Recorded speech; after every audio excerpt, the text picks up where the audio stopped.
আজকের ভোটযোগ ঢাকার সবচেয়ে পাশের জেলা নারায়ণগঞ্জের ৪ এবং ৫ আসন।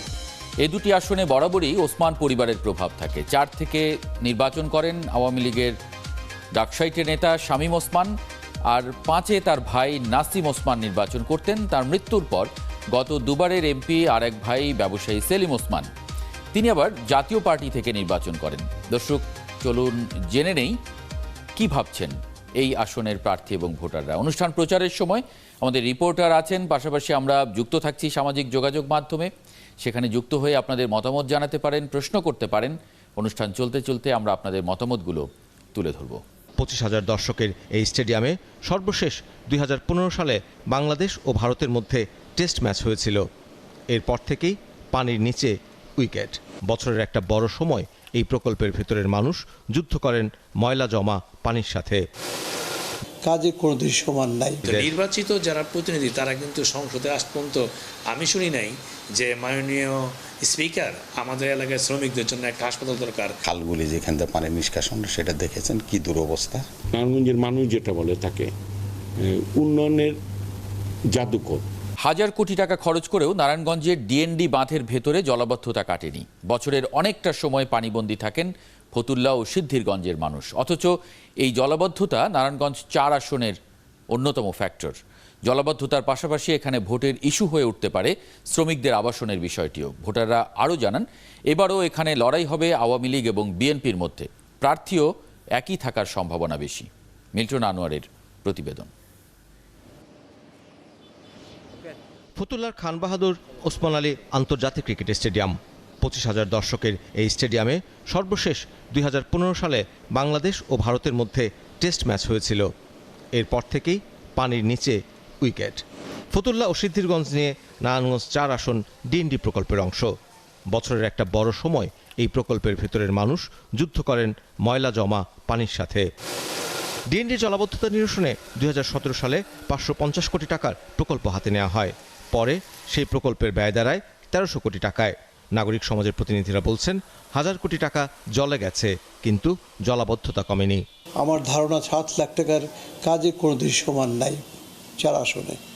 এই জলবদ্ধতার কারণে হাজার হাজার মানুষ এখানে ভুক্তভোগী। আর তারা বলতে চায় যে বর্তমানে যে যিনি আছেন, যে এই ডিএনডি প্রজেক্টের এটা হবে হাতির ঝিলের চেয়েও ভালো, অনেক নৈসর্গিকভাবে অনেক ভালো একটা প্রজেক্ট হবে। না, নারায়ণগঞ্জের চেহারা পাল্টে যাবে। উনি চেহারা পাল্টে দিয়েছেন জলবদ্ধতা আর বাড়িয়ে, কোনো কাজ করেন নেই। জলমগ্ন ফতুল্লা ও সিদ্ধিরগঞ্জেই দেশের সবচেয়ে বেশি নিটওয়ার কারখানা। একদিকে আছে বিসিক শিল্পনগরী, আরেক পাশে আদমজি ইপিজেড। মাঝখানে অপরিকল্পিতভাবে গড়ে ওঠা হাজারো কারখানা। একদিকে যেমন রপ্তানিতে বড় অবদান রাখছে, অন্যদিকে বিপর্যয় ঘটাচ্ছে পরিবেশের। এখানে কর্মরত লাখো শ্রমিকের জন্য নেই কোনো হাসপাতাল, নেই আবাসনের ভালো পরিবেশ। শ্রমিক নেতারা তাই সমালোচনা করলেন জনপ্রতিনিধিদের। নির্বাচিত যারা প্রতিনিধি তারা কিন্তু সংসদে আজ পর্যন্ত আমি শুনি নাই যে মাননীয় স্পিকার আমাদের এলাকায় শ্রমিকদের জন্য একটা হাসপাতাল দরকার, আমাদের এলাকায় শ্রমিকদের জন্য একটা কলোনি দরকার, আমাদের এলাকায় শ্রমিকদের জন্য একটা খেলার মাঠ দরকার, বা শ্রমিকদের কল্যাণের জন্য যে সমস্ত বিষয় আছে এখানে, শ্রমিকদের পরিবারের জন্য, হেলথ স্যানিটেশনের জন্য, এগুলি কিন্তু শোনা যায় না। ফলে এখানকার নির্বাচিত প্রতিনিধিদের যে একটা দায়িত্ব, সেই দায়িত্বটা যে সঠিকভাবে তারা পালন করতেন, তাহলে কিন্তু এই শ্রমিকদের অনেক কল্যাণকর কাজ হতো। 1991 থেকে 2001 পর্যন্ত এই আসনে 2 বার বিএনপির প্রার্থী বিজয়ী হয়েছে। সর্বশেষ বিএনপি থেকে 2001-এর নির্বাচনে গিয়াসউদ্দিন আহমেদ নির্বাচিত হন। বর্তমান জেলা বিএনপির সভাপতি তিনিই। আগামী নির্বাচনে তিনিই দলীয় মনোনয়ন পাবেন, এমনটাই আভাস দিলেন বিএনপির এই নেতা। ডিএনডি প্রজেক্টের যে খালগুলি যেখান থেকে পানির নিষ্কাশন সেটা দেখেছেন কি দুরবস্থা। কোনো সংস্কার হয়নি, কোথাও ন্যূনতম তারা কাজের কোনো ছাপ রাখতে পারেনি। প্রজেক্ট সমাপ্তি হয়ে গেছে, 1200 কোটি টাকা তারা খরচ করে ফেলেছেন। কোথায় কিভাবে খরচ করলেন সেটা দৃশ্যমান নয় আমাদের জনগণের কাছে। বাংলাদেশ জাতীয়তাবাদী দল একটা নির্বাচনমুখী দল। আমরা এটা আমাদের আসন, এবং এই আসনে আমাদের সবসময় আমাদের প্রার্থী বিজয়ী হয়েছে বিপুল ভোটের মাধ্যমে। আপনারা জানেন কমান্ডার শেরুল ইসলাম প্রয়াত, উনি সংসদ সদস্য ছিলেন। আমাদের বর্তমান যে জেলা বিএনপির সভাপতি আলহাজ মোহাম্মদ গিয়াসউদ্দিন সাহেব, তিনিও আমাদের 2001 সালে আপনারা জানেন নির্বাচনে তিনি এই আসনে সংসদ সদস্য ছিলেন, এবং আগামীতেও আমরা মনে করি যে আমাদের প্রার্থীর কোনো সংকট নেই, এখানে প্রার্থী আছে। 1991 সালের পর থেকে 3 বার এই আসনের সংসদ সদস্য হয়েছেন আলোচিত নেতা শামীম ওসমান। আওয়ামী লীগ নেতারা মনে করেন আগামী নির্বাচনে তিনিই হবেন নৌকার মাঝি। আমাদের এখানে 4 আসনে মাননীয় জাতীয় সংসদ সদস্য শামীম ওসমান, তিনি দীর্ঘদিন যাবত এখানে সাংসদ আছেন। নারায়ণগঞ্জের মানুষ যেটা বলে তাকে উন্নয়নের জাদুকর, উন্নয়নের ম্যাজিশিয়ান। দলের উনি এই মুহূর্তে কোনো পদে নেই, গুরুত্বপূর্ণ পদে নেই, কিন্তু তার ইশারাতেই কিন্তু নারায়ণগঞ্জ জেলা আওয়ামী লীগ চলে। নারায়ণগঞ্জে জেলা আওয়ামী লীগের, নারায়ণগঞ্জের আওয়ামী লীগের কাণ্ডারি কিন্তু তিনি। সুতরাং এখানে এই আসনে তাকে এই মুহূর্তে তার কোনো বিকল্প দেখছি না। বড় দলের প্রার্থী যেই হোক, ভোটারদের চাওয়া জলাবদ্ধতা থেকে মুক্তির প্রতিশ্রুতি ও বাস্তবায়ন। মিল্টন আনোয়ার, ৭১, নারায়ণগঞ্জ। এবারে জেনে নেব নারায়ণগঞ্জ 4 আসনের কিছু নির্বাচনী তথ্য উপাত্ত এবং বিগত ফলাফল। মোট ভোটার 6,51,099 জন এবং এর মধ্যে পুরুষ ভোটার 3,29,000, নারী ভোটার 3,21,000-এর বেশি। মোট 216টি ভোট কেন্দ্রে এখানে ভোট হবার সম্ভাবনা আছে। আমরা যদি সম্ভাব্য প্রার্থীদের যারা মনোনয়ন প্রত্যাশা করছেন তাদের প্রোফাইলগুলো দেখি। একেএম শামীম ওসমান, তিনি আওয়ামী লীগের বর্তমান সংসদ সদস্য এবং এই আসনে তিনি একাধিকবার জিতেছেন। তিনি এখানকার বড় নেতা। এছাড়া মনোনয়ন চাইছেন কাউসার আহমেদ পলাশ, সাংগঠনিক সম্পাদক শ্রমিক লীগ। তিনি নতুন প্রার্থী হিসেবে এই আসনে নৌকার প্রার্থী হতে চান। আছেন মোহাম্মদ গিয়াসউদ্দিন, সভাপতি জেলা বিএনপির এবং তিনিও এই আসনের বিএনপির বড় নেতা। তিনি এই আসনের সাবেক সংসদ সদস্য ছিলেন একাধিকবার। এছাড়া মামুন মাহমুদ, তিনি জেলা বিএনপির সাবেক যুগ্ম আহ্বায়ক। তিনি নতুন প্রার্থী হিসেবে বিএনপির হয়ে এখানে নির্বাচন করতে চান। আছেন যে বিষয়গুলো আমরা এখানে ভোটের ফ্যাক্টর হিসেবে দেখি, যেগুলো আসলে ভোটে প্রভাব ফেলতে পারে নির্বাচনে, সেগুলো এরকম যে ওসমান পরিবারের প্রভাব এই আসনের অন্যতম একটা ফ্যাক্টর। এখানে দীর্ঘদিন শামীম ওসমান এই আসনে সংসদ সদস্য হিসেবে আছেন। মানুষের কাঙ্ক্ষিত উন্নয়ন না হওয়ার একটা অভিযোগ আছে। আওয়ামী লীগের অভ্যন্তরীণ কোন্দল আছে এই আসনে। ত্বকী হত্যা সহ কয়েকটি অমীমাংসিত মামলা আছে, যে বিষয়গুলো জাতীয় গণমাধ্যমে খুব বড় করে এসেছিল। আমরা যদি সাবেক ফলাফলগুলো দেখি, আগের ফলাফলগুলো দেখি, 2008 সালে যেটা তীব্র প্রতিদ্বন্দ্বিতাপূর্ণ একটি নির্বাচন ছিল, সবগুলো রাজনৈতিক দল এবং জোট সেই নির্বাচনে অংশ নিয়েছিল। সারা বেগম কবরী এখান থেকে আওয়ামী লীগের নমিনেশন পেয়েছিলেন এবং তিনি নৌকা প্রতীক নিয়ে নির্বাচন করেছিলেন। শামীম ওসমান সেবার নির্বাচন করেননি এখানে। তিনি 1,41,000 ভোট পেয়েছিলেন এবং শাহ আলম বিএনপির, তিনি 1,38,000 ভোট পেয়েছিলেন। ভোটের ব্যবধান ছিল খুব সামান্য সারা বেগম কবরী। আমরা তুলনামূলক ফলাফল যদি বিশ্লেষণ দেখি, 48.2% ভোট পেয়েছিলেন সারা বেগম কবরী এবং 47.4% ভোট পেয়েছিলেন শাহ আলম। এবং যে প্রদত্ত ভোট, সেই প্রদত্ত ভোটের পার্সেন্টেজটা ছিল এইরকম।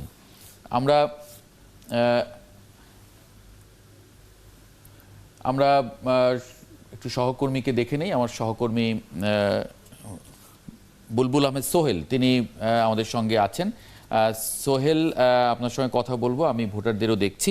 আমরা এই পর্যায়ে যুক্ত করে নিতে চাই অতিথিদের। নারায়ণগঞ্জ 4 আসনের নির্বাচনী নানা বিষয় নিয়ে আমাদের সঙ্গে কথা বলতে যুক্ত হচ্ছেন মহানগর আওয়ামী লীগের সাধারণ সম্পাদক অ্যাডভোকেট খোকন সাহা এবং জেলা বিএনপির সাবেক আহ্বায়ক মনিরুল ইসলাম রবি। আপনাদের দুজনকে স্বাগত জানাচ্ছি ভোটযোগে। অ্যাডভোকেট খোকন সাহা, আমরা জানি যে এই আসনের বর্তমান সংসদ সদস্য শামীম ওসমান, তিনি খুবই আলোচিত নেতা নারায়ণগঞ্জের আওয়ামী লীগের এবং গণমাধ্যমের তথ্য অনুযায়ী 2019 সালে একটি পেশাজীবী ফোরামে তিনি বলেছিলেন যে তিনি আর সংসদ নির্বাচন করবেন না। তার সেই ঘোষণায় কি তিনি অটল আছেন না সিদ্ধান্ত বদলেছেন?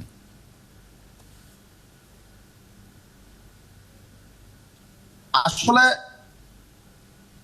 উনি নির্বাচন করতে চান নাই। এলাকার জনগণ চাচ্ছে উনি কোন নির্বাচন করুক। এলাকার জনগণ তাকে মোটামুটি প্রেশার দিয়েছে নির্বাচনে অংশগ্রহণ করার জন্য। এই জন্য উনি জনগণ চাচ্ছে উনি নির্বাচন করুক। আচ্ছা, মানে আওয়ামী লীগ থেকে অন্য কারো নির্বাচন করার আগ্রহের কথা আমরা কখনো শুনিনি এই আসনে। সারা বাংলাদেশের মানে যতগুলো নির্বাচনী মানে আসন দেখেছি আমরা, সেখানে একাধিক প্রার্থী আওয়ামী লীগের, কারণ বড় দল, তারা বলেছেন যে বড় দল বিধায় এখানে প্রতিযোগিতা বেশি, অনেক মানুষ এখানে নির্বাচন করতে চান। সেই অর্থে এই আসনে শামীম ওসমান ছাড়া অন্য কাউকে আগ্রহী দেখা যায় না খুব বেশি নির্বাচন করতে। এটার কারণ কি? বিকল্প নেতৃত্বের কি অভাব? না না, আসলে তা না। আমি আপনাকে বলি, এইটা আসনটা অনেক বড় এবং এই আসনটায় শামীম ওসমান এত জনপ্রিয় যে তার সামনে কোনো প্রতিদ্বন্দ্বী দাঁড়াতে চায় না, দল থেকে দাঁড়াতে চায় না। অনেকে চেষ্টা করেছে কিন্তু দল কাউকে অ্যাকসেপ্ট করে না, কারণ তার জনপ্রিয়তা এত বেশি, সে এত উন্নয়ন করেছে নারায়ণগঞ্জ 4 আসনে যে উন্নয়নের জন্য অন্য কোনো প্রার্থী দাঁড়াবার জন্য সাহস পান না, কিংবা নমিনেশন চান না।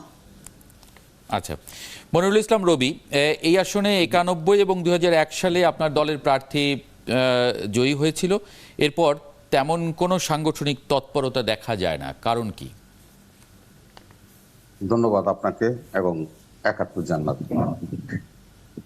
আপনি যে কথা বলছেন আমি সেটা এভাবেই বলি যে বিএনপি অধ্যুষিত নারায়ণগঞ্জ 4 এই অঞ্চলটি বিএনপির ঘাঁটি বলে পরিচিত। 91 এবং 96-তে আমরা প্রার্থী ছিলাম, দেশে পরিবেশ ছিল নির্বাচন করার, তত্ত্বাবধায়ক সরকার ছিল, সেখানে আওয়ামী লীগ আমাদের সাথে প্রতিনিধিত্ব করেছে। তারা বুঝতে পেরেছে যে এই অঞ্চলটি সকল সময় বিএনপির ঘাঁটি।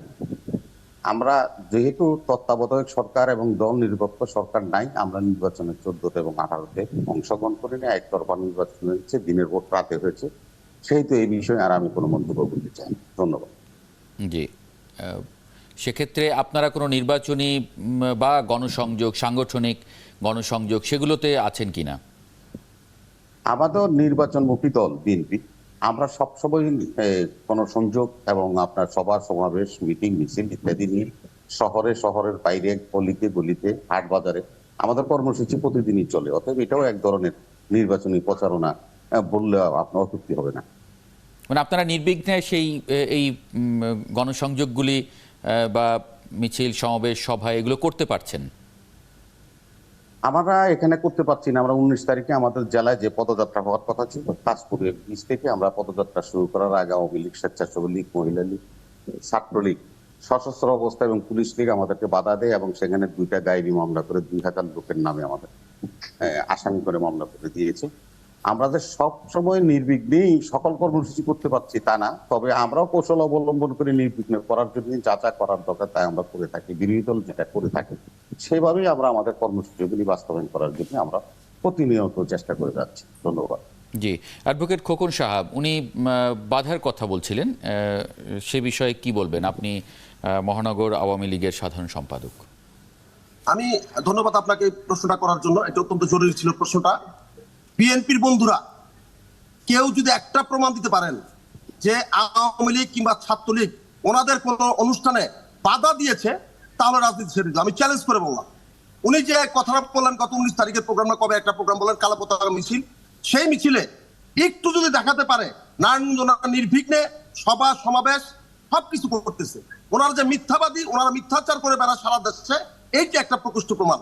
আপনি আসেন ভাই, নারায়ণগঞ্জ এসে খবর নিয়ে যান, ওনাদের কোন প্রোগ্রামে আমাদের ছাত্রলীগ, যুবলীগ, স্বেচ্ছাসেবক লীগ কিংবা আওয়ামী লীগের কোন নেতা কর্মী আমরা তাদের বাধা দিয়েছি কিনা। অদ্য পর্যন্ত 2008 সাল থেকে এ পর্যন্ত ওনারা যত কর্মসূচি পালন করেছেন, সমস্ত কর্মসূচি আপনার নির্বিঘ্নে করেছেন। আর যে বলতেছেন যে ওনাদের বিএনপি নির্বাচনের ঘাঁটি, ওনারা তো 8 সালে পাশ করতে পারেন নাই, তখন তো ওনাদের কথা মতো তত্ত্বাবধায়ক সরকারে ছিল। ওনারা আসুক, আইসা নির্বাচন চিত্র অবতীর্ণ হোক। এবং রবি সাহেব উনি অত্যন্ত মিথ্যা কথা বলছেন। উনি বলছেন যে এই আসনে ওনাদের এই নির্বাচনে বিএনপির ঘাঁটি। আমি বলতে চাই ওনারা কোনো নির্বাচনী সভায় নাই, উনি বলতেছেন যে সভা সমাবেশ নির্বাচন অংশ। আসলে এটা রাজনীতির ভাষায় নির্বাচন অংশ বলে না, এটা বলে জ্বালাও পোড়া। ওনারা অস্থিতিশীল করার জন্য নারায়ণগঞ্জকে ওনারা চেষ্টা করছেন। মনিরুল ইসলাম রবি, কি বলবেন? সম্মানিত আওয়ামী লীগের নেতৃবৃন্দ, বিজ্ঞ আইনজীবী অ্যাডভোকেট খোকন শাহ আমার খুব কাছের মানুষ। উনি যেভাবে বলেছে ওনার কথাকে আমি সমর্থন করি না এবং ফেলেও দিই না, কারণ কিছু কিছু অংশে তার কথা সত্যতা আছে। তবে ওনার এই কথাটা স্মরণ থাকা উচিত যে 2022 সালে এই 1 সেপ্টেম্বরে আমাদের প্রতিষ্ঠা বার্ষিকী করতে ওনার যে কার্যালয় নারায়ণগঞ্জ রেল গেটে, সে কার্যালয়ের সামনে আমার উপর হামলা হয়েছে, উনি তা দেখেছেন, নিন্দা জানিয়েছেন। আমার একজন কর্মী যুবদলের শাওন সেখানে নিহত হয়েছে। 3 ঘন্টা পর্যন্ত পুলিশ এবং ওনাদের দলীয় কর্মীদের সাথে আমাদের পাল্টাপাল্টি খাওয়া হয়েছে। এটাও যেমন সত্য। আবার আমি যখন মিছিল নিয়ে এই আওয়ামী লীগ কার্যালয়ের সামনে দিয়ে এগিয়ে আসছিলাম, তখন আওয়ামী লীগের নারায়ণগঞ্জ মহানগরের সেক্রেটারি অ্যাডভোকেট খোকন শাহ আমাকে সালাম দিয়ে আবার মিছিল পাস করে দিয়েছে। এটাও রেওয়াজ আছে। আমি শুধু রাজনীতির কারণে কাউকে দোষারোপ করা, এটা আমি পছন্দ করি। আর আপনি তো দেখতেই পাচ্ছেন, আপনার টিভি দেখাচ্ছে বারবার আন্তর্জাতিক একটি স্টেডিয়াম, আমাদের যে এখন এমপি আছে ওনার দাদার নামে স্টেডিয়ামটার নামকরণ করা হচ্ছে। দেখেন ওখানে 5 ফুট পানি বিদ্যমান আছে। এই অবস্থায় ওনারা ভোট চাইবে আর জনগণ ওনাদেরকে ভোট দিবে, আর জনগণ ওনাদের পক্ষে আছে। এই কথাটা খোকন সাথে বলেছে। আমি প্রশ্নটা তাহলে অ্যাডভোকেট খোকন সাহাকে করি সরাসরি। আমি একটু পরে করতে চেয়েছিলাম প্রশ্নটা। অ্যাডভোকেট খোকন সাহা, মানে ডিএনডি বাঁধের জলাবদ্ধতা নিয়ে আমার সহকর্মী নারায়ণগঞ্জে গিয়ে প্রতিবেদন করেছেন এবং দেখেছেন সেখানকার সাধারণ মানুষ এটা নিয়ে কথা বলেছেন। 1000 কোটি টাকার উপর খরচ করার পরেও পরিস্থিতি আগের মতোই, বরং আগের চেয়ে খারাপ হয়েছে। আপনারা সরকারের ক্ষমতায় আছে, এখানে দীর্ঘদিন ধরে আওয়ামী লীগের এমপি দায়িত্ব পালন করছেন, কি বলবেন? ধন্যবাদ আপনাকে প্রশ্নটা করার জন্য। আসলে ডিএনডি যে প্রকল্পটা, এটা আজকে না, বহু অনেক পুরনো প্রকল্প। এখানে শুধুমাত্র সরকার কিংবা সরকার দলের এক কাজ না, এখানে জনগণকে সচেতন হতে হবে। এই যে আপনি জলাবদ্ধতা দেখাচ্ছেন, এখানে মানুষ যে সমস্ত পানি নিষ্কাশনের যে খাল ছিল, এই খালগুলি মানুষ বেআইনিভাবে দখল করেছে, বেআইনিভাবে অনেক কিছু করেছে, যে কারণে পানির জলাবদ্ধতা আছে। এবং আমরা বিশ্বাস করি এই পর্যন্ত প্রায় আমাদের 1300 কোটি টাকা সরকার ছাড় দিয়েছে। তাহলে তো মানে যদি কেউ বেআইনিভাবে দখল করে, সেটা তো সাধারণ মানুষ বেআইনিভাবে কি দখল করে? নিশ্চয়ই কোনো প্রভাবশালী দখল করেন, এবং প্রভাবশালীদের সেই দখলদারিত্ব বা দৌরাত্ম্য কমানোই তো আসলে প্রশাসনের কাজ, সরকারের কাজ বা জনপ্রতিনিধির কাজ।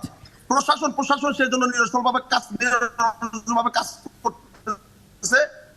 এই এখন যে জলাবদ্ধতা দেখছেন, যদি কাজ না করতো, এই ডিএ করছে সেনাবাহিনী, বাংলাদেশ সেনাবাহিনী অত্যন্ত সুন্দরভাবে কাজ করছে।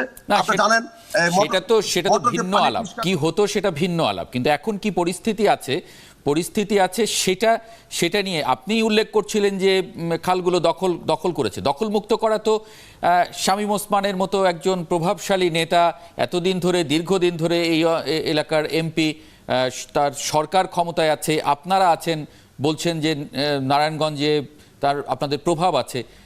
তাহলে মানে আপনাদের মানুষগুলো, আপনি বলছেন আপনাদের ভোটাররা কষ্টে আছে, শ্রমিকদের আবাসনের সমস্যা আছে।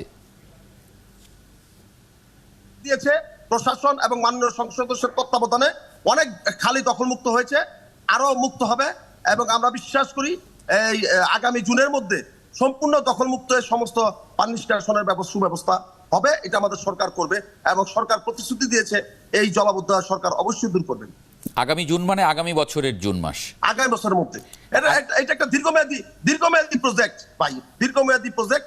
আপনি আপনার লোকজন পাঠায় দেখেন, আগের চেয়ে অনেক খাল মুক্ত হয়েছে, পানি আপাতত সরছে, কিন্তু এটা পার্মানেন্ট সলিউশন না।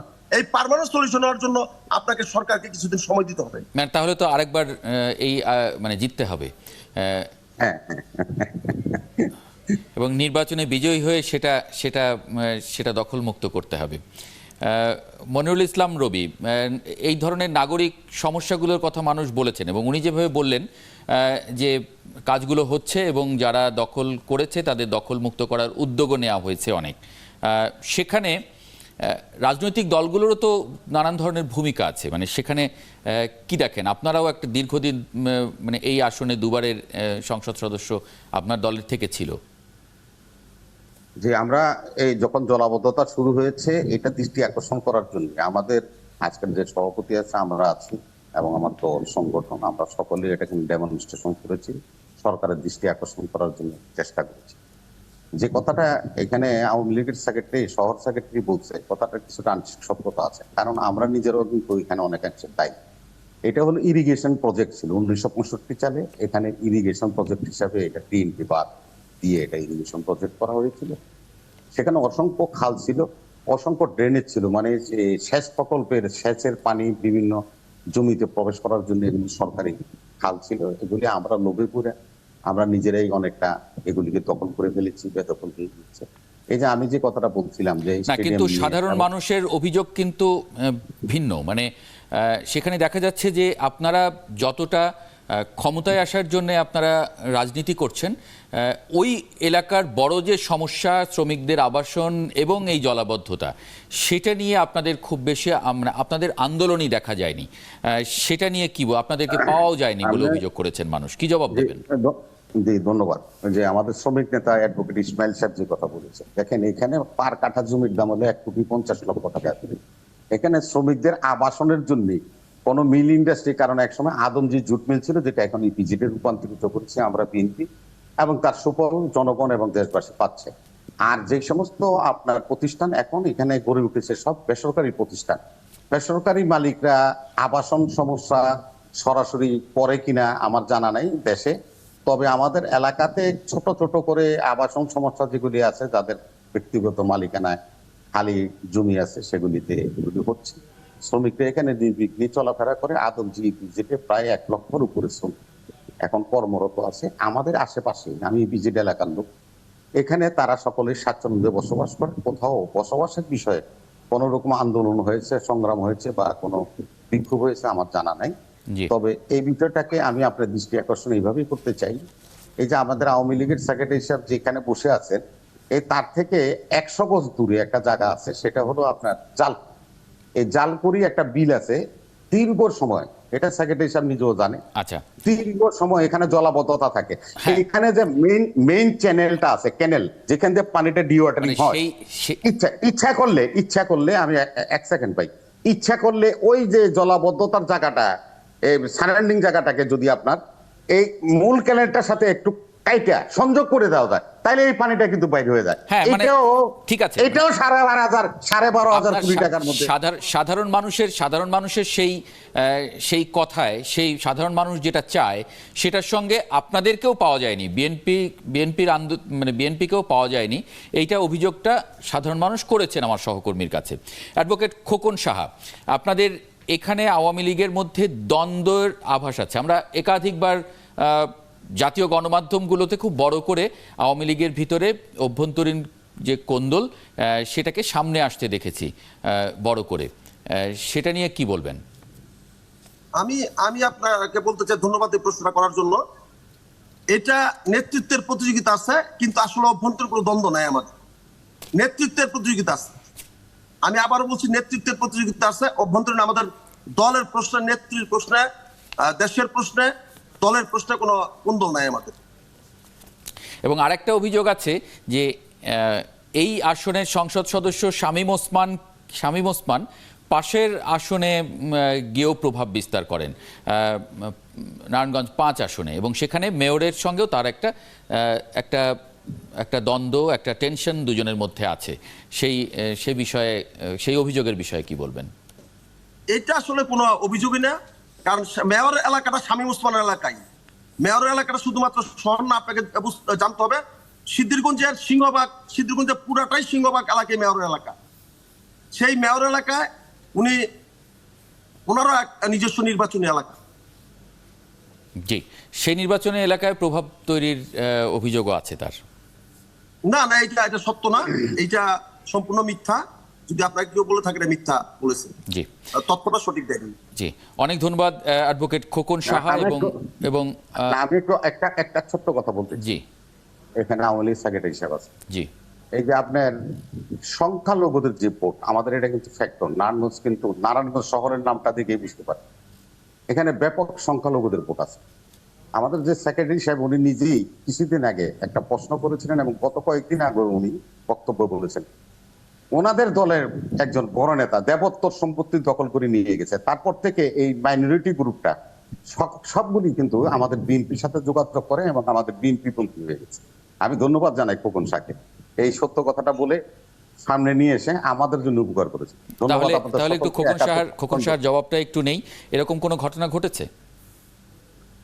কোনটাই আমি ওনার শব্দটা লাইনের ডিস্টার্ব ছিল, আমি জি, শুনতে পাইনি। উনি বলছেন যে সনাতন ধর্মাবলম্বীদের জায়গা দখল দেবোত্তর সম্পত্তি আওয়ামী লীগের একজন প্রভাবশালী দখল করে নিয়ে গেছে, দখল করে নিয়েছেন। দেবোত্তর সম্পত্তি আপনি শুধুমাত্র আওয়ামী নিজে লীগের কথা লোকজন বলেছেন। খায় না, বিএনপির লোকজন দেবোত্তর সম্পত্তি খায়। আমার কাছে রেকর্ড আছে। আমি তো যুদ্ধ ঘোষণা করছি, যার দেবোত্তর সম্পত্তি, ওয়াকফ স্টেটের সম্পত্তি, মসজিদের সম্পত্তি খাবে, তাদের বিরুদ্ধে আছে। সেটা আমার দলের হোক আর দলের বাইরে বিএনপির আমার রবি চাচার দলের হোক। ধন্যবাদ। উনি বলছেন যে এই প্রভাবশালী আওয়ামী লীগের প্রভাবশালী নেতা সেই সম্পত্তি দেবোত্তর সম্পত্তি দখল করে নেয়, ওনাদের সঙ্গে যোগাযোগ করছেন সনাতন ধর্মের মানুষ। জি জি জি, আমি ওই কথাটাই বলছিলাম। সে নিজেই অ্যাডভোকেট খোকন শাহ আমার সেনার পথে সনাতন ধর্মাবলম্বীদের ভোট পায় নাই। ওনাদের সাথে ওনারা বহু চেষ্টা করছিল, কিন্তু মেয়রের পক্ষে ভোট আমাদের দলের পক্ষে এসেছে। জি জি, অ্যাডভোকেট খোকন সাহা এবং মনিরুল ইসলাম রবি, আপনাদের দুজনকে অনেক ধন্যবাদ যুক্ত হবার জন্য আজকে ভোটযোগে। আওয়ামী লীগ সংগঠনের সাথে জড়িত দেশের প্রধান নদীবন্দর নারায়ণগঞ্জের মূল শহরে আগামী জাতীয় নির্বাচনে নৌকার প্রার্থী চান ক্ষমতাসীন আওয়ামী লীগের নেতাকর্মীরা।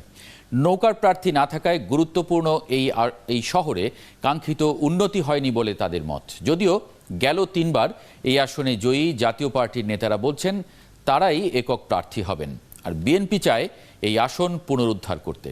এবার শরিকদের না ছেড়ে নিজেরাই প্রার্থী দিতে চান। মিল্টন আনোয়ারের প্রতিবেদন।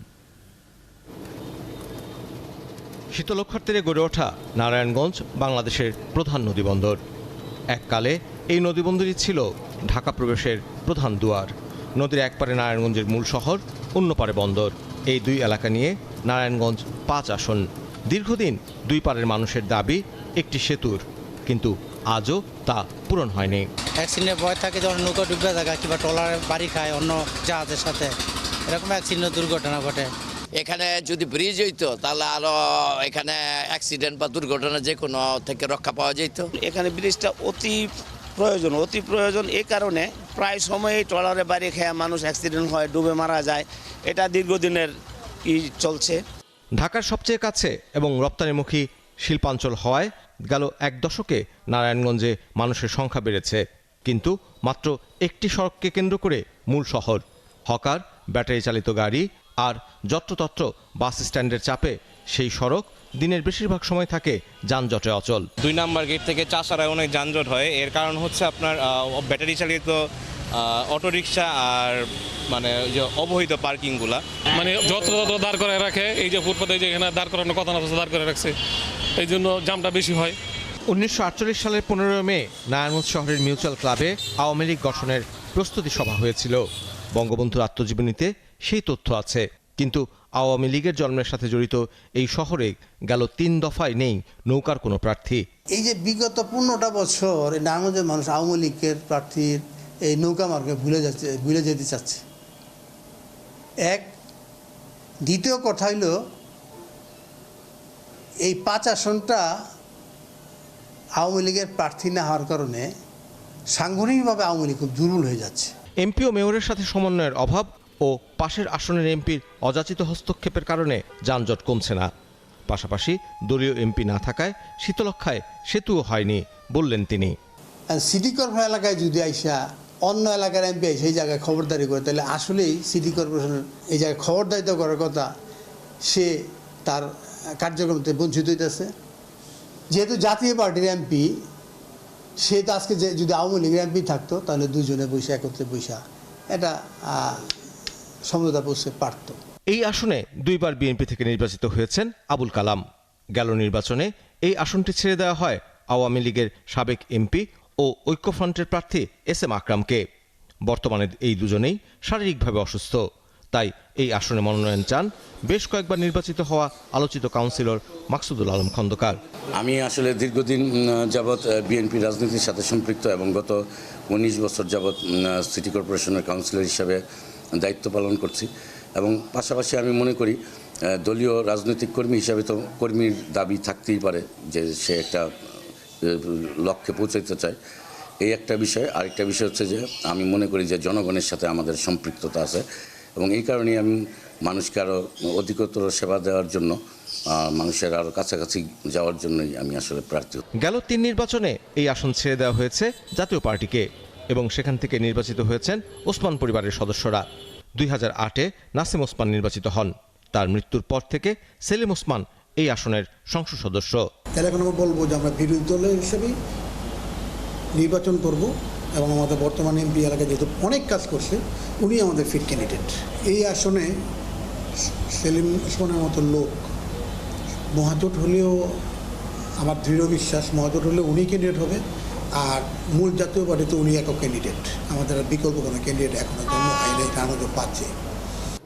প্রাচ্যের ডান্ডি নামে পরিচিত নারায়ণগঞ্জকে একটি আধুনিক ও যানজটমুক্ত শহর হিসেবে প্রতিষ্ঠা করার পাশাপাশি বন্দরকে যুক্ত দেখতে চান ভোটাররা।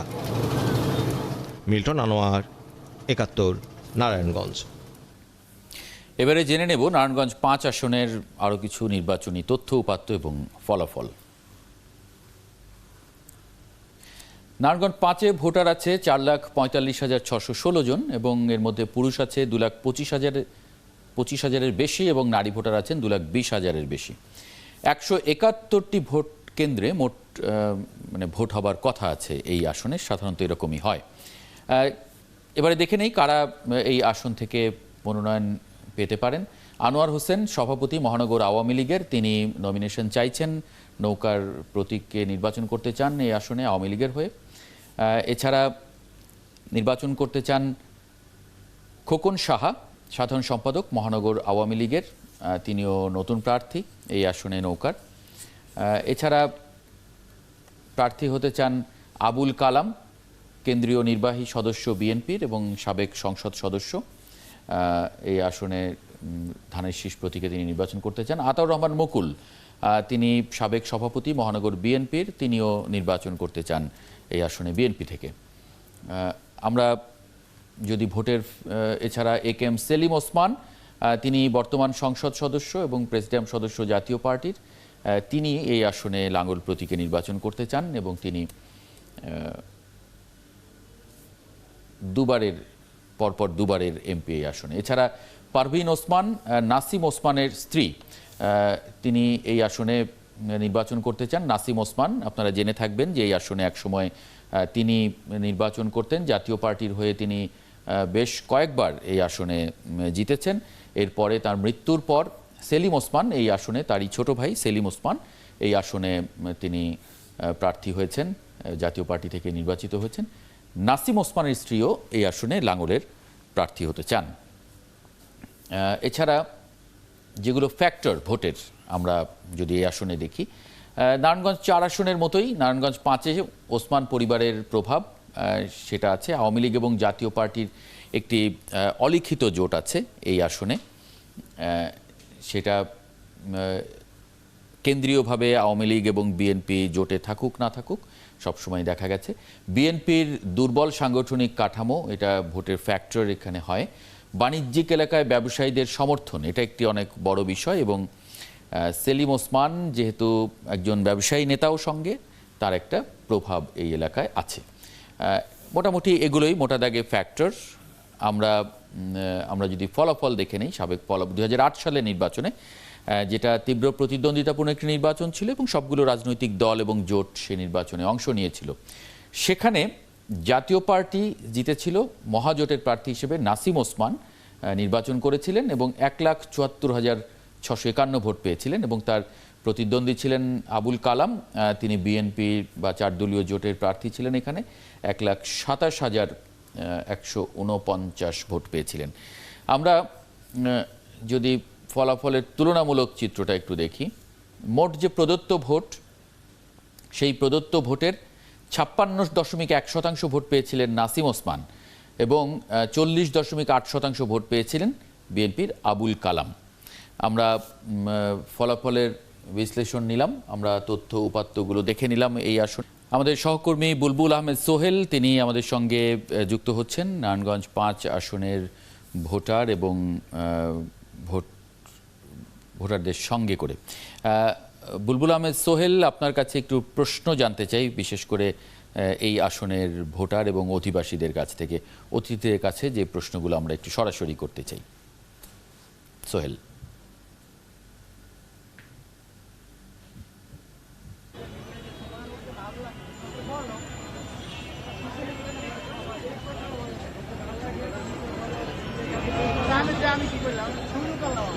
নারায়ণগঞ্জ এবং এই নারায়ণগঞ্জের এই মূল নগরেই কিন্তু প্রত্যেকটি দলের আসলে যে কেন্দ্রীয় কার্যালয় জেলার সেগুলি রয়েছে আওয়ামী লীগ, জাতীয় পার্টি এবং বর্তমানে যদিও বিএনপির কোনো কার্যালয় নেই, তারপরে জেলার যে কার্যালয় সেটি নারায়ণগঞ্জেই এই নগরেই ছিল এবং অন্যান্য যে বামপন্থী দলগুলি রয়েছে তাদেরও কিন্তু কেন্দ্রীয় যে কার্যালয়গুলি এখানে রয়েছে। অর্থাৎ এই নগরটি কিন্তু যে রাজনৈতিক যে পদচারণা বলতে গেলে আসলে এই নগরেই বেশি হয়। যত কর্মসূচি শুরু আসলে এখান থেকেই শুরু হয়, তাই অত্যন্ত গুরুত্বপূর্ণ এই নগরটি। এবং আপনি জানেন যে আওয়ামী লীগের যে বিবদমান দুইটি গ্রুপ তাদের পর্যালোচনা কিন্তু এই নগরেই, আপনি জানেন যে একটাকে আসলে ওসমান পরিবারের রাজনীতি, আর একটা কিন্তু সেলিনা হায়াত আইভি, আসলে দীর্ঘদিনের যে দ্বন্দ্ব সেই আলী আহমদ চিন্তা এবং শামসুদ্দোহা আমল থেকে চলছে। এবং সোহেল, কোনো মন্তব্য বা প্রশ্ন যদি একটু ভোটারদের কাছ থেকে নেন। আপনাদের কাছে জানবো এই যে আপনাদের এই সামনে নির্বাচন আসলে সেই নির্বাচনে আপনাদের বর্তমান যে এমপি রয়েছে তার কাছে কোনো চাওয়া আছে কিনা, বা তার প্রতিশ্রুতি যেগুলি দিয়েছে সেগুলি বাস্তবায়ন হয়েছে কিনা, বা আপনাদের কি চাওয়া আগামী নির্বাচন বলুন। আসলে আমরা নারায়ণগঞ্জবাসী নারায়ণগঞ্জ হিসাবে আমরা খুব অবহেলিত নারায়ণগঞ্জ 5 আসন, কারণ দীর্ঘ 15 বছর যাবৎ আমরা নৌকার কোনো প্রার্থী নেই। নৌকার প্রার্থী যেভাবে আমাদের 5 আসনের কাজ করে সেই কাজগুলো আমরা চলতে দেখি না, কারণ নারায়ণগঞ্জের প্রার্থী নারায়ণগঞ্জে থাকে না, জাতীয় প্রোগ্রাম তারা নারায়ণগঞ্জে আসে। আর আমাদের নৌকা যে প্রার্থী বর্তমানে আনোয়ার হোসেন সাহেব নৌকার প্রার্থী হিসাবে অনেক শুনছিলেন, আপনি কি বলবেন যে আসলে এই 5 আসনে আপনাদের চাওয়া কি? বিষয়টা আসলে সবাই অবগত আছেন, এই যে আমরা যারা সাধারণ মানুষ এখানে আমরা সবাই জানি যে আমাদের বর্তমান এমপি মহোদয়, ওনাকে কিন্তু আমরা সাক্ষাৎ পাই না। আমরা যে দলের ভাইটাল পদবীর কর্মী, আমি ধরেন এই দুর্যোগের মামলার আসামি সহ বিভিন্ন মামলার আসামি, অথচ আমার এমপির সাহিত্যতা আমি পাই না, সাধারণ জনগণ তার সাক্ষাৎ পায় না। আমরা এই যে পরিষ্কার এই অভিযোগগুলো এসেছে, আমার সহকর্মী মিল্টন আনোয়ার রিপোর্ট করেছেন, তার কাছেও এ ধরনের তথ্যগুলো আছে। অনেক ধন্যবাদ যুক্ত হবার জন্য বুলবুল আহমেদ সোহেল। আমরা এই পর্যায়ে যুক্ত করে নেব নারায়ণগঞ্জ 5 আসনের অতিথি, জাতীয় পার্টি কেন্দ্রীয় নির্বাহী কমিটির সদস্য আকরাম আলী শাহিন এবং মহানগর আওয়ামী লীগের সভাপতি আনোয়ার হোসেনকে। আপনাদের দুজনকে স্বাগত জানাচ্ছি। শুরুতেই আকরাম আলী শাহিন, আপনার কাছে আমার প্রশ্ন যে জাতীয় পার্টির সাংগঠনিক অবস্থাটা আসলে এখানে কেমন? কারণ আমরা ওসমান পরিবারের প্রার্থীর আগে এখানে জাতীয় পার্টির কোনো প্রার্থীকে আমরা নির্বাচিত হতে দেখিনি। বিষয়টি কি এরকম যে জাতীয় পার্টি এখানে ওসমান পরিবার নির্ভর? ধন্যবাদ আপনাকে। আপনার অবগত জানাচ্ছি যে নারায়ণগঞ্জে জাতীয় পার্টির জন্ম হয়েছে নাসিম ওসমানের হাত ধরে, এবং শুধু তাই নয়, জাতীয় পার্টির ইতিহাস বলে নাসিম ওসমানের নারায়ণগঞ্জ জেলা জাতীয় পার্টি, জেলা ও মহানগর জাতীয় তখন ছিল শহর, জেলা শহর জাতীয় পার্টির সম্মেলনের মাধ্যমে এরশাদ সাহেব আকৃষ্ট হয়েছিলেন জাতীয় পার্টি কোনো সংগঠন। আকরাম আলী শাহিন, আপনি যদি একটু আপনার হেডফোনটা স্বাভাবিক রেখেই কথা বলেন তাহলে আমরা খুব ভালো শুনতে পাবো। যাই হোক, আমরা বলবো যে যেহেতু জাতীয় পার্টি ওসমান পরিবারের হাত ধরেই জন্ম হয়েছে, তো জাতীয় পার্টি ওসমান পরিবারের প্রভাব থাকবে, এটাই সত্য। এছাড়াও তৃণমূলের পর্যায়েও জাতীয় পার্টির যথেষ্ট সমর্থন রয়েছে। নাসিম ওসমান ছিলেন নারায়ণগঞ্জের সবচেয়ে জনপ্রিয় নেতা। তার মৃত্যুর পরে এই দেশের এই নারায়ণগঞ্জবাসী তাকে শেষ বিদায় অর্থাৎ জানাজার সময় তাকে যেভাবে জানাজার শেষ বিদায় দিয়েছেন সেটা অভূতপূর্ব। জি। আর বর্তমান স্বাভাবিক। আনোয়ার হোসেন, এই মানে এই আসনে নির্বাচন করেন সেলিম ওসমান, ঠিক তার পাশের আসনে আরেক ভাই শামীম ওসমান। তিনি আওয়ামী লীগের রাজনীতি করেন দীর্ঘদিন। একই পরিবারের দুজনের এই ধরনের দুই ধারার রাজনীতিকে আপনি আসলে কিভাবে মূল্যায়ন করবেন? এটা কি শুধু নির্বাচনে জয়ী হওয়ার জন্য বা জয়ী হওয়া কেন্দ্রিক একটা নির্বাচন বা রাজনীতি? ধন্যবাদ আপনাকে। আসলেই জাতীয় পার্টির জন্ম আওয়ামী লীগের বাসায় জাতীয় পার্টির জন্ম হয়েছে। এই জাতীয় পার্টি এরশাদ সাহেব একদিন নারায়ণগঞ্জে আসছিলেন। তিনি বলেছিলেন নারায়ণগঞ্জে জাতীয় পার্টি, আওয়ামী লীগ, বিএনপি সময় এনে ওসমান লীগ নামে একটা প্রতিষ্ঠান আছে। এরশাদ সাহেব নিজেই বলেছেন। আসলে সব দল মিলিয়েই ওসমান পরিবার একটা লীগ আছে, জাতীয় পার্টিও, বিএনপিও এবং আওয়ামী লীগ, এই মিলিয়া ওসমান লীগ। তারা দুই ভাই দুই দল করে। যখনই যে নমিনেশন পায় তখন তারা যখন আওয়ামী লীগের প্রার্থী নৌকা মার্কার মনোনয়নপত্র সাবমিট করতে যায় তখন জাতীয় পার্টির লোকগুলো তার সাথে যায়। আবার জাতীয় পার্টি যখন মনোনয়নপত্র সাবমিট করতে যায় তখন ওই আওয়ামী লীগের লোকজনগুলি তারা তাদের সাথে যায়। আচ্ছা, মানে একসঙ্গেই রাজনীতি করেন এই জাতীয় পার্টি, একসঙ্গে তাদের দল একটাই, তারা ওসমান লীগ। এখানে অভিযোগ আছে যে এখানকার এমপি এবং মেয়রের সমন্বয়ের অভাবের কথা বলেছেন অনেকে, যে কারণে এই ব্রিজ না হবার, শীতলক্ষ্যায় ব্রিজ না হবার একটা বড় আক্ষেপ আছে এই এলাকার মানুষের।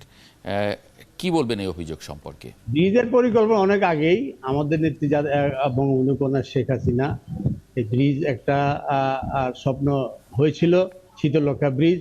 এই ব্রিজটা অনেকদিন পরে হলো যে ব্রিজটা সম্পন্ন হয়েছে, যে ইসে দিয়া ওই কয়লাঘাট দিয়া একটা ব্রিজ সম্পন্ন হয়েছে। দ্বিতীয় ব্রিজের আরেকটি 3 নম্বর ব্রিজ সেটা সম্পন্ন হয়েছে। আরেকটা ব্রিজ হওয়ার একটা পরিকল্পনা আছে। সেই ব্রিজটা সিটি কর্পোরেশন একটা হয়তো পরিকল্পনা নিচ্ছে, সেটা 5 নম্বর ঘাট দিয়ে সেটা এই ব্রিজ হওয়ার পরিকল্পনা আছে। এখন যে জায়গায় ব্রিজ হওয়ার বলে সেই জায়গায় একসময় বিএনপি ক্ষমতা থাকলে অবস্থায় খালেদা জিয়া সেই জায়গাটা নেম প্লেট লাগানো হয়েছিল।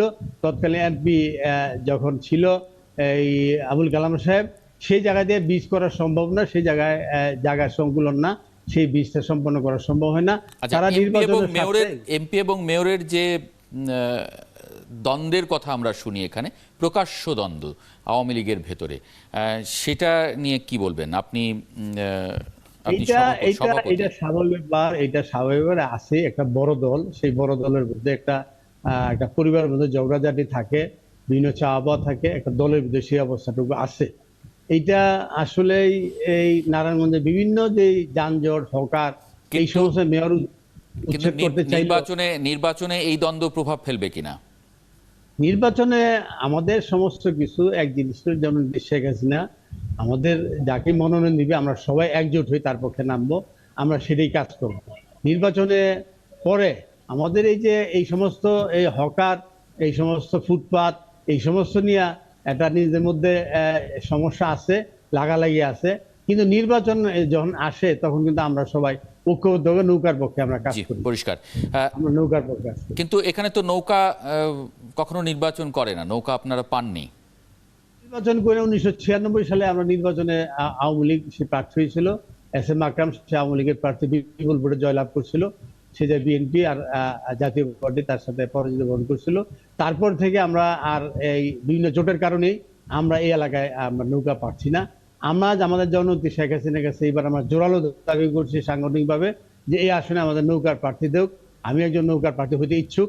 জননেত্রী শেখ হাসিনা যাকেই নৌকা মার্কার প্রার্থী দিবে আমরা তার পক্ষে একজোটে কাজ করে নৌকার প্রার্থীকে আমরা জয়লাভ করব। কারণ নৌকার স্বাধীনতার প্রতীক, নৌকার স্বাধীনতার প্রতীক।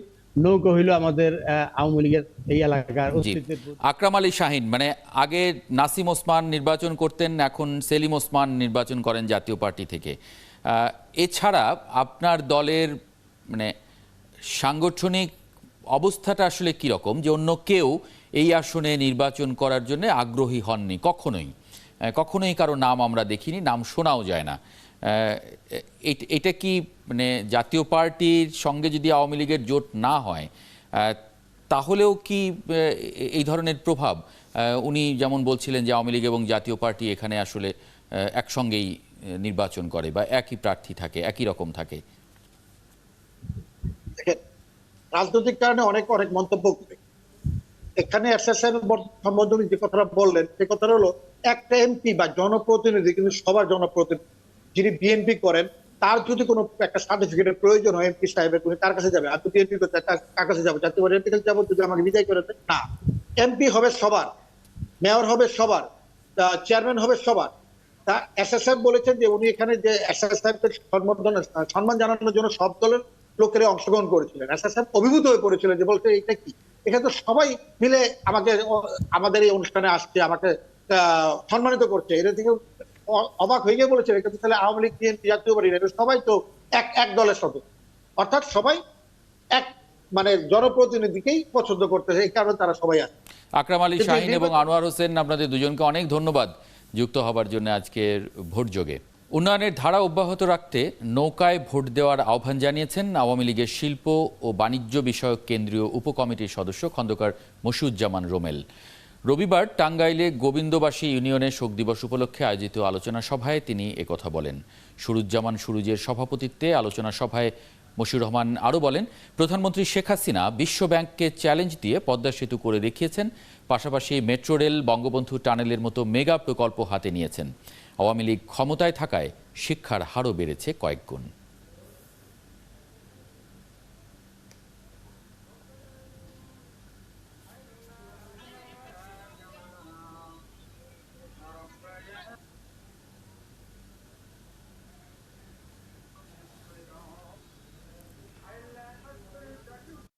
দীর্ঘ 14.5 বছর বাংলাদেশের মানুষ জননেত্রী শেখ হাসিনাকে বারবার নির্বাচিত করে মানুষের ভাগ্য উন্নয়নের সুযোগ করে দিয়েছে।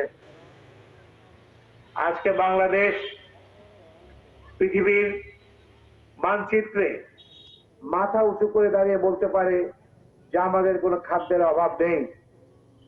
আজকে আমরা কৃষি উৎপাদনে স্বয়ংসম্পূর্ণ হয়েছি।